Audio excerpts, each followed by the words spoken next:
for Part 1, Part 2, Part 3, and Part 4. Now look at Part 1. Part 1. First, you have some time to look at questions 1 to 6.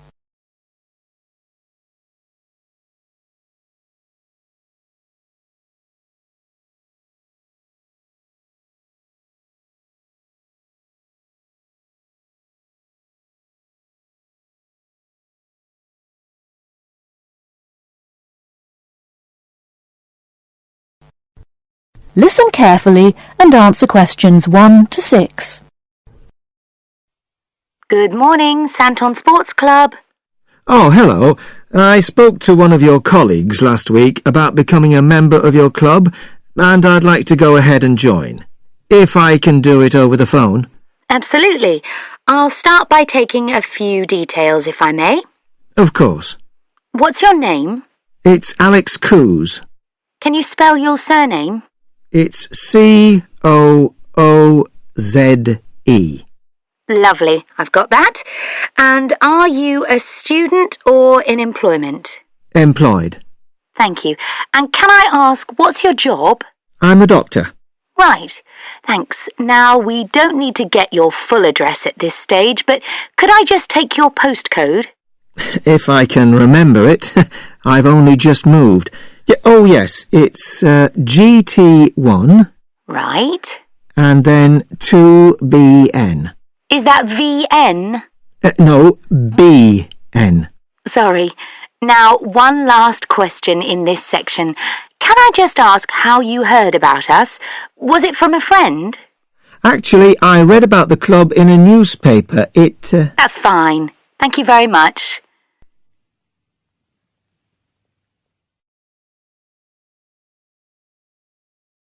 Before you hear the rest of the conversation, you have some time to look at questions 7 to 10.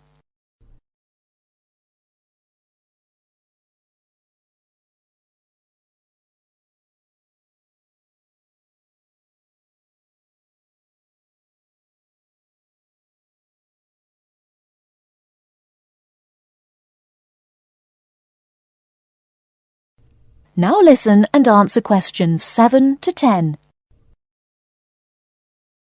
Now, we do offer different types of membership according to which facilities you want to use and when. Yes, I gathered that, but my schedule's a bit problematic. I mainly want to use the gym, and that'll be after about 7 p.m. when I finish work. Fine, right. And will you be interested in swimming? I understand you have both an indoor and an outdoor pool? That's right. I'm not a fan of swimming, actually, and certainly don't want to be there when it gets very packed in the evenings. I think I'd only want to use the outdoor one and during the day, when I can get a bit of sunbathing in. And when the children are at school, of course, so it's a bit quieter. A lot of our clients prefer that. I can imagine. And I might occasionally want to have a game of badminton. And I suppose I'd like to book courts on Saturdays and Sundays when I can organise a game with friends. Right. And would you be wanting to use our other club facilities, such as the sauna, steam room or tanning bed? They're open all day until 9 p.m.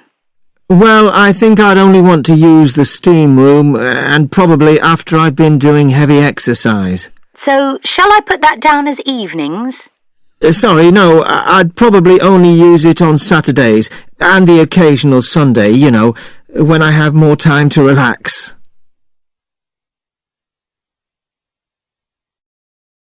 That is the end of Part 1. You now have half a minute to check your answers.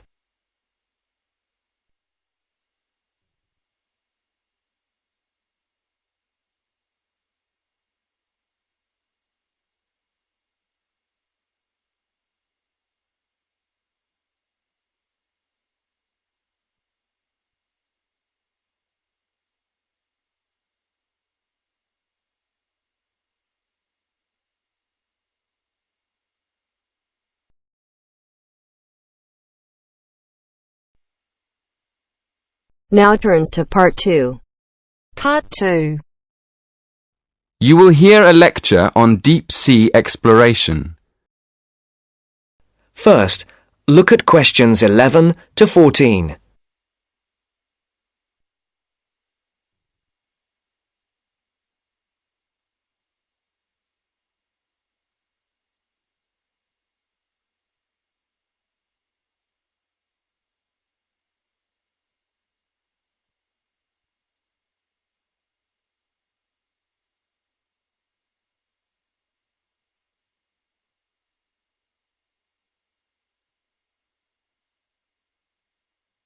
Listen carefully. Good evening. My talk this evening will cover three main themes. First, I'll outline a timeline of how deep-sea exploration vessels developed. Secondly, I'll describe the most recent of these, the Deep-Sea Challenger. And finally, I'll look at some of the benefits of this deep-sea research. OK, to start with, let's look at how underwater exploration vehicles have developed over the years. The first manned deep-sea exploration vessel was invented in the 1920s. It was called a bathysphere, better known as a diving bell. It was basically a round metal structure with windows with just enough room for two men to sit in. And it was lowered into the ocean on a cable. The first descent in the diving bell took place in 1930, and in 1934 it went down to a depth of nearly 1,000 metres, which was impressive for the time. The problem with the diving bell was that it had no power of its own, and there wasn't much room for the researchers to move around. So, the next development after the diving bell was the bathyscaphe, a small manned submarine invented in the 1940s. The difference between the two was that the bathyscaphe had its own power source, which allowed the scientists to investigate in the depths of the ocean more freely. A bathyscaphe called the Trieste reached a record depth of 10,000 metres in 1960. Since then, a new record has been set by James Cameron, who descended to a depth of 11,000 metres for the first time in 2012. Before you hear the rest of the talk, you To the second part of the talk. So let's move on now to look at the submarine that took James Cameron so far down into the ocean. If you look at the drawing of the Challenger, you can see the pilot's chamber at the very bottom of the submarine. It's a very small section where the pilot sits and controls the sub and all the equipment on it. Now let's have a look at how the submarine is powered. Going up from the pilot's chamber, in the middle of the sub, on the right-hand side of the drawing, you can see a whole section covered in batteries. They provide the power source that takes the sub all the way to the bottom of the ocean and back up to the surface again. Next to that, there's another important part of the sub. You probably realise that there's no light at the bottom of the ocean, so the sub needs to take its own. If you look at the back of the sub, in the middle, just next to the batteries, you can see the panel of lights. They provide the light for filming and taking samples from the seabed. And one more part of the sub, which is important for navigation and to stop it spinning out of control, is the large fin at the back. You can see it at the back of the sub, at the top of the drawing. To conclude my talk, I'm going to ask a couple of questions. First, what is the purpose of this deep-sea exploration? And second, is it worth the expense? I think one of the justifications for spending so much money on this kind of research is that it allows scientists to understand more about the surface of the Earth. For example, how it was formed and how it behaves. This could have important consequences for predicting earthquakes and saving lives through early warning systems. Another reason this type of research is considered valuable is that by exploring unknown parts of the ocean, we increase our knowledge of the availability of minerals for industry. And obviously, this could lead to huge commercial advantages. So, the answer is yes. In the long run, this kind of exploration can benefit both the ordinary population and industry. That is the end of part 2. You now have half a minute to check your answers.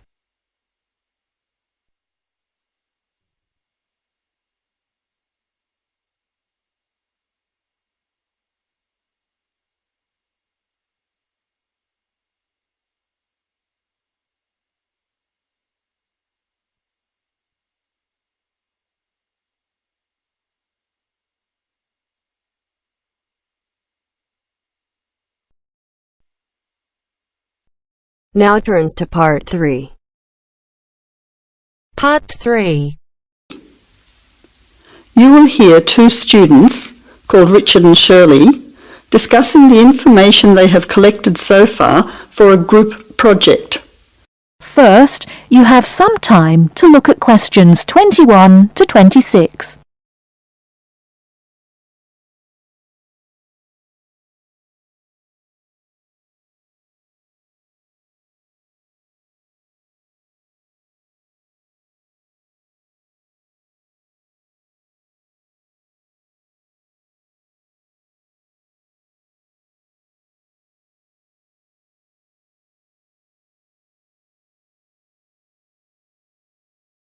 Now listen carefully and answer questions 21 to 26. Hi Shirley, glad you could meet me at the weekend to talk about the research we have to do on energy. Yes, Richard, I think it's important that we stay focused on the specific area of our research, energy consumption. Did you know that the demand for electricity is growing faster than coal, oil and gas can supply it? Yes, indeed. Coal and oil, which I discovered are also known as fossil fuels, could have disastrous effects on world climate. My research supports you. I also found out that the weather could be affected by global warming. However, a range of fuels are used around the world. Did you know that the most common fuels are the fossil fuels, with oil accounting for almost half at 45%? Coal and natural gas are equal next at 20%, with nuclear power being the lowest at 7%. Other sources of energy are also near the bottom at 8%. Before the final part of the conversation, you now have 20 seconds to look at questions 27 to 30.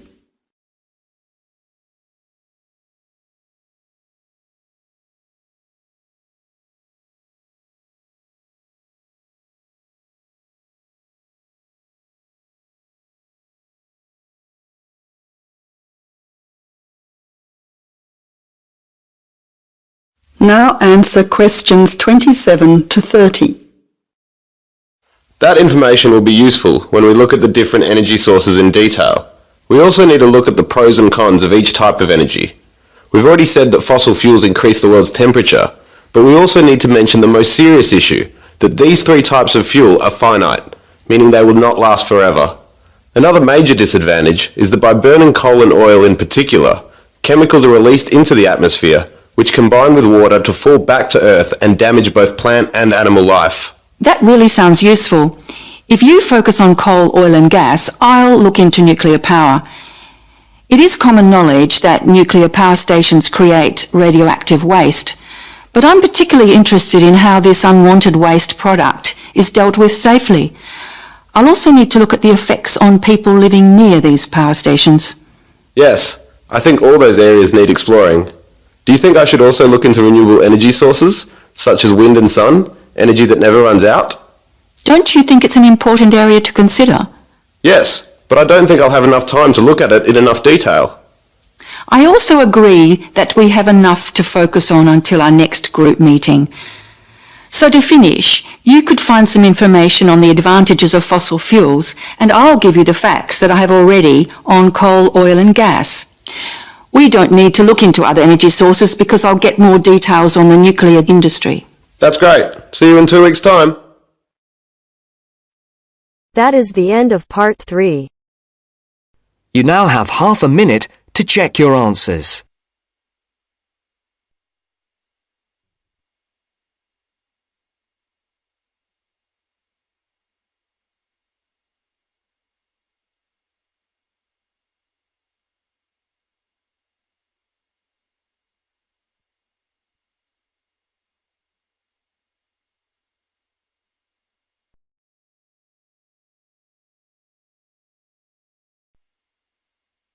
Now turns to Part 4. Part 4. You are going to hear a talk on the writer Charles Dickens, given by a university lecturer to a group of students. First, look at questions 31 to 35. Note the example that has been done for you.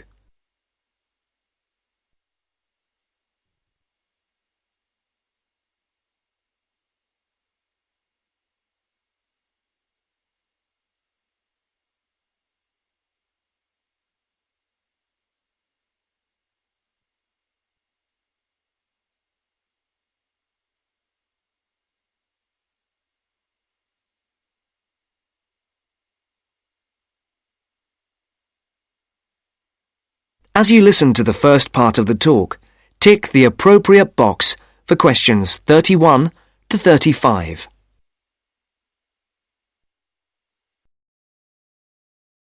Good morning.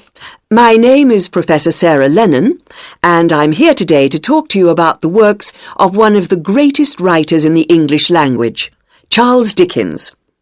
He wrote many books, and if we bear in mind that there are over 2,000 characters in his stories, we can get an idea of the complexity of his work.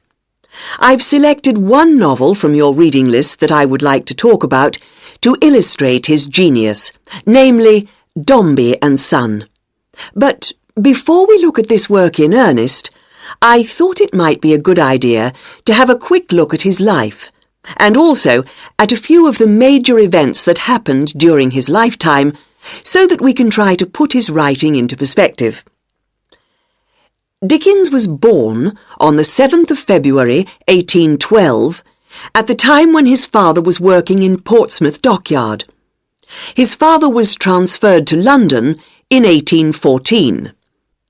To help give us a picture of the time Dickens was born into, it's worth noting that in 1814, when Dickens was 2, the first efficient steam locomotive was constructed in Newcastle upon Tyne. Then in 1817, the year that Queen Victoria was born and Waterloo Bridge in London was opened, the Dickens family moved away from London. And to give Dickens' life a literary perspective, in the following year, works by other famous English writers were published: Jane Austen's Northanger Abbey and Persuasion, Mary Shelley's Frankenstein, and Scott's The Heart of Midlothian. When Dickens was almost 10, his family circumstances changed, and in 1822 the family moved back to London. In 1824, John Dickens was arrested for debt and imprisoned in the Marshalsea, near London Bridge, in London. This event had a profound effect on Dickens' writing. From 1827, Charles Dickens had various jobs as solicitor's clerk, freelance reporter, and newspaper reporter. Before the speaker continues the talk, look at questions 36 to 40.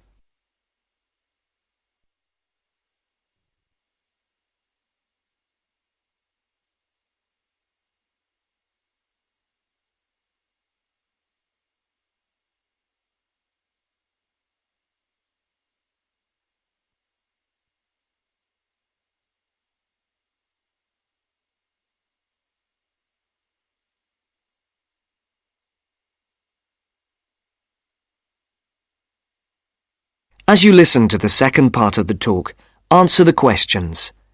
For questions 36 and 37, circle the correct answer. For questions 38 to 40, write no more than 3 words or a number for each answer. In December 1833, Dickens had his first story, A Dinner at Poplar Wall, published in the Monthly Magazine. In the same year, the SS Royal William became the first vessel to cross the Atlantic Ocean by steam alone. In 1836, 2 important events happened. Dickens published the first series of Sketches by Boz, and the publishers, Chapman and Hall, suggested his first novel, The Pickwick Papers. In April of the same year, the second major event took place. Dickens married Catherine Hogarth. And in 1837, the year that Queen Victoria became Queen of England, and Samuel B. Morse developed telegraph, the novel Oliver Twist began publication in Bentley's Miscellany in 24 monthly instalments. You may not be aware that serialization like this was common in Dickens' time. In the subsequent year, that is, in 1838, the serialization of Nicholas Nickleby started and appeared in 20 instalments. Dickens' novel the Old Curiosity Shop, began serialisation in 1840. This was the year the first postage stamp, the penny post, was brought in by Rowland Hill, and the year the first bicycle was produced. The next major publication for Dickens was in 1842, when the first part of Martin Chuzzlewit appeared, and in 1848, Dombey and Son was published.